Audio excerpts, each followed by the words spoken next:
Today we have to talk about an official patent from Nintendo that actually backs up a leak we talked about for Nintendo Switch 2 features, because you might remember a while back on the channel there was an accessory manufacturer by the name of Mobipad. Then we also had a separate company take to the internet to leak a bunch of information that they knew about the next gen Switch console and essentially claimed that Nintendo briefed them on the console for the ability to get accessories rolling for it, but they were actually having to feel the console through an opaque box and they could not actually see the mock-up of the console, but rather feel it with their hands. And they learned some things about the dimensions. They took to online to make some pretty interesting claims that actually detailed a lot of information about the console. And if you were worried about any of that being legitimate, now not only do we have this magnetic Joy-Con feature actually outlined in a brand new patent from Nintendo, but we also have seen this data leak out via shipping documents over the course of time, which means Nintendo's ordering these parts for their next gen hardware.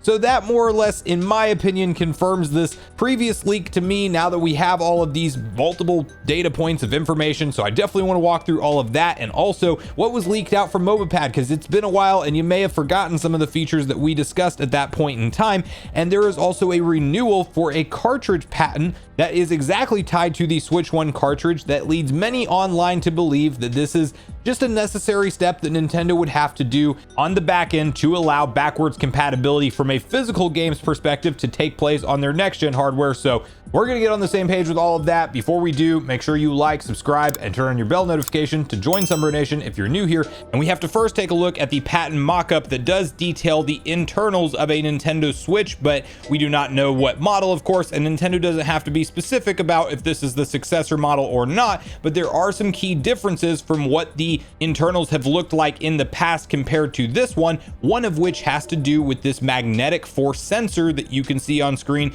that you would only need to put in the console if there's some kind of mag switch action going on, which is the big thing that people have noticed. And beneath that, you can see the ambient light sensor, the temperature sensor, but the big new thing that is really being called into question here is this magnetic force sensor, especially with that being spotted and is new in this patent compared to all of the previous filings we have seen. You can also see two different slots above, which should reference a cartridge slot. It's possible that this would be an SD card, but it's two separate slots, and one says first slot, and what's not clear is if this is in the same exact spot on the console, meaning like maybe you can put in a cartridge one direction and then also put it in a different direction, or if there's just two different readers that it connects to, kind of like you would expect with a 3DS/DS situation. When you're popping in an old DS cartridge into a 3DS, it's still able to read it even though the 3DS cartridge slot is different. That is very much what this type of patent could be pointing towards, or maybe Nintendo actually has to do two entirely separate cartridge slots.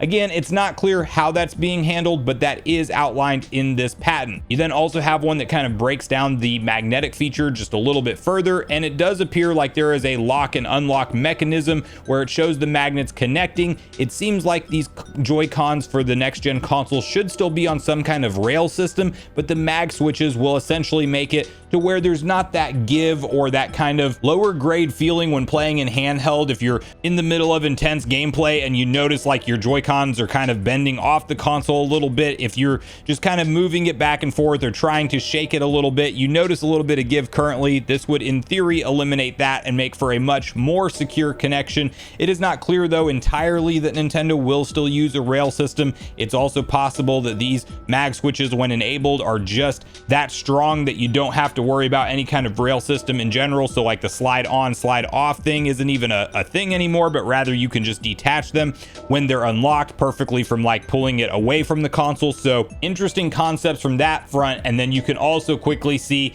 just a renewal for a patent for a Nintendo Switch cartridge, which does lead into the idea that Nintendo, after 8 years essentially from the last time they updated this patent, just coincidentally doing it now could be a signal that yeah, they're kind of getting the back end of things ready for us being able to purchase Switch 1 cartridges and also have them supported in the next gen console. So the magnetic Joy-Con thing, and obviously the big win that is we should be able to pretty safely expect at this point backwards compatibility. Obviously nothing's confirmed until Nintendo says it, but it seems like there's enough writing on the wall that we can pretty much safely assume that Nintendo is going to allow us to play our entire library of Switch games, both physically and digitally. That is great news, but this also ties into, like I mentioned, the previous list of leaked information from Mobipad, because now that we have shipping data from the past, and we have these patents, and we have all of these different renewals happening that suggest that backwards compatibility and the mag switches are a thing. Both of these were claimed in the MobaPad article, so that's what I want to quickly revisit.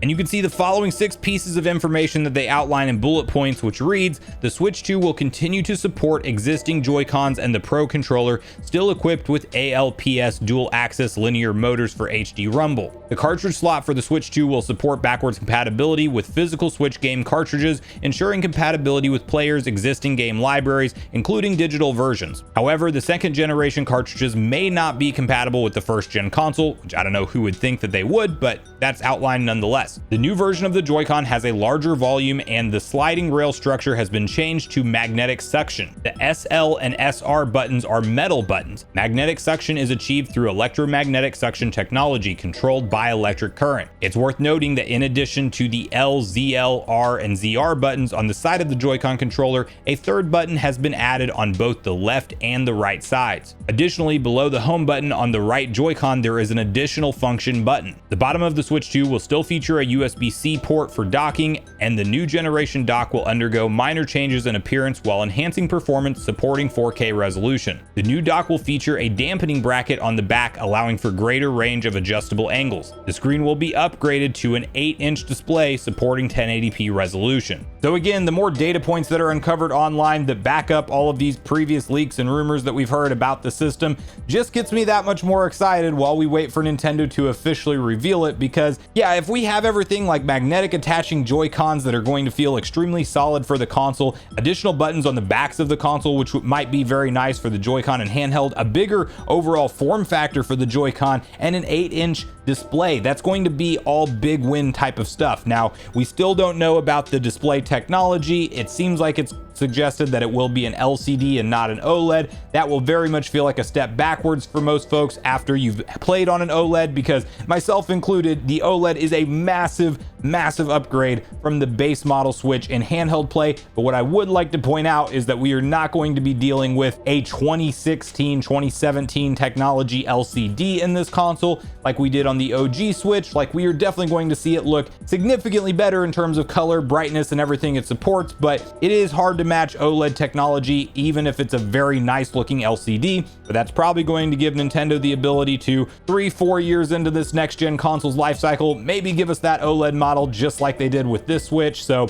it's a possibility that it's a feature that's not there day one. I would love Nintendo to, even if they had to throw an extra $50 on the price tag, bump it up to $450, but give it a little bit of extra memory as well. Have a premium OLED model at launch, and you can choose between which model you want. If you don't play in handheld that much, you get a $400 price point console. And if you do play in handheld and you want that OLED experience, you get a $450 price point for the console. But all of that remains to be seen. But the fact that everything MobaPad has suggested here has just gotten more evidence as time has gone on unfolding makes me that much more confident that this is legit information. And that also spells great news for backwards compatibility and us physical game collectors. Not only will it be backwards compatible with like your eShop purchases and stuff like that, but also all of your game cartridges. And I kind of figured that was a no-brainer for Nintendo on this console, because one, the library of the Switch is just too vast and too awesome for Nintendo to just cut it off, because they actually have evergreen games that continue to sell 7.5+ full years since this console has launched, and they continue to do serious numbers.